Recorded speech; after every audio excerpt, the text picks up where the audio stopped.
Kemarin kita membahas tentang pemikiran Carl Gustav Jung, yang dimana beliau ini adalah sesosok yang mengembangkan psikoanalisis dari Sigmund Freud.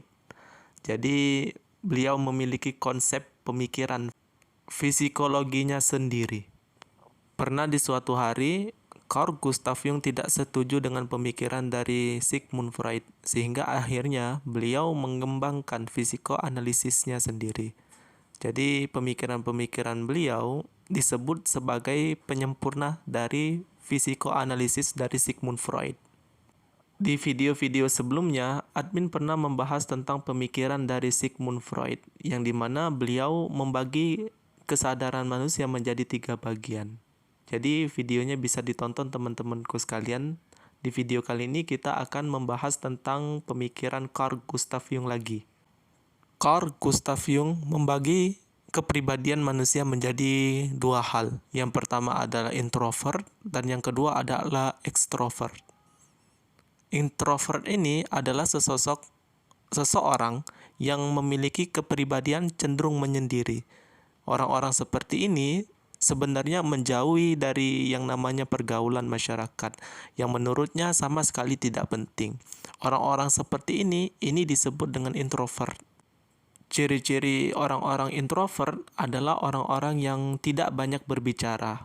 Adapun jika ia berbicara, pasti berbicara tentang perkara-perkara yang penting saja.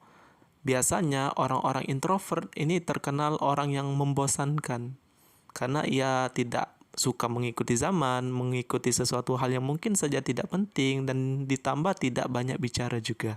Sedangkan extrovert ini adalah orang-orang yang ceria, kebalikan dari introvert tadi. Orang-orang seperti ini cenderung cerewet, mudah bergaul, dan orangnya terbuka.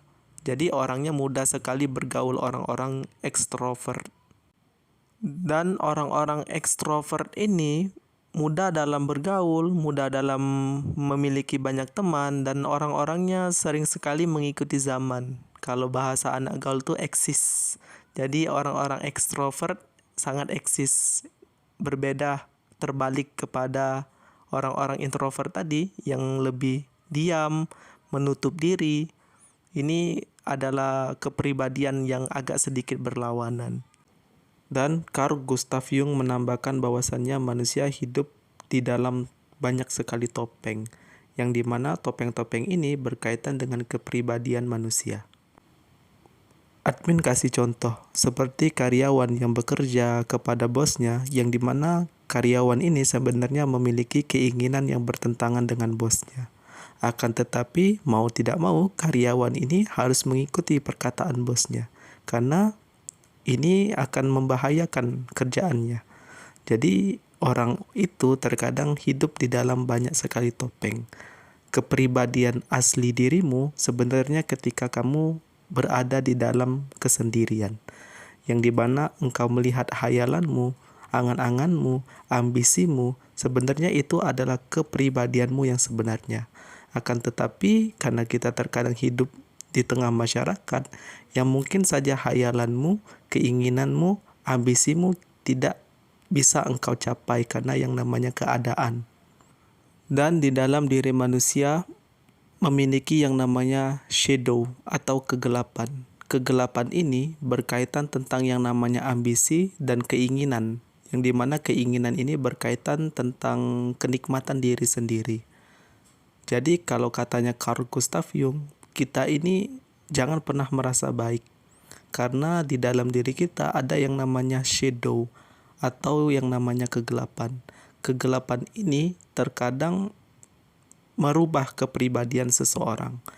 Makanya terkadang ada orang yang mungkin saja egois dan memikirkan dirinya sendiri, yang dimana orang-orang ini adalah orang-orang yang tidak memikirkan orang lain, sehingga orang-orang ini hanya cenderung memikirkan ego saja. Dan ego ini adalah salah satu contoh dari shadow atau kegelapan yang ada di dalam diri manusia, yang dimana jika ego manusia sudah bangkit, mereka cenderung mendengarkan diri sendiri dan memikirkan diri sendiri tanpa memikirkan hak orang lain. Ini adalah salah satu kegelapan yang ada di dalam diri manusia. Mungkin sampai sini saja penjelasan admin di video kali ini. Lebih dan kurang admin mohon maaf. Kepoin terus channel admin karena masih banyak sekali tentang ilmu filsafat yang ingin admin bagi untuk teman-temanku sekalian. Jadi banyak sekali hal yang mungkin ingin admin bagikan kepada teman-temanku sekalian. Maka dari itu, admin mohon maaf jika ada yang kurang, jangan lupa ditulis di kolom komentar. Saya admin undur diri, selamat bertemu lagi di konten-konten selanjutnya.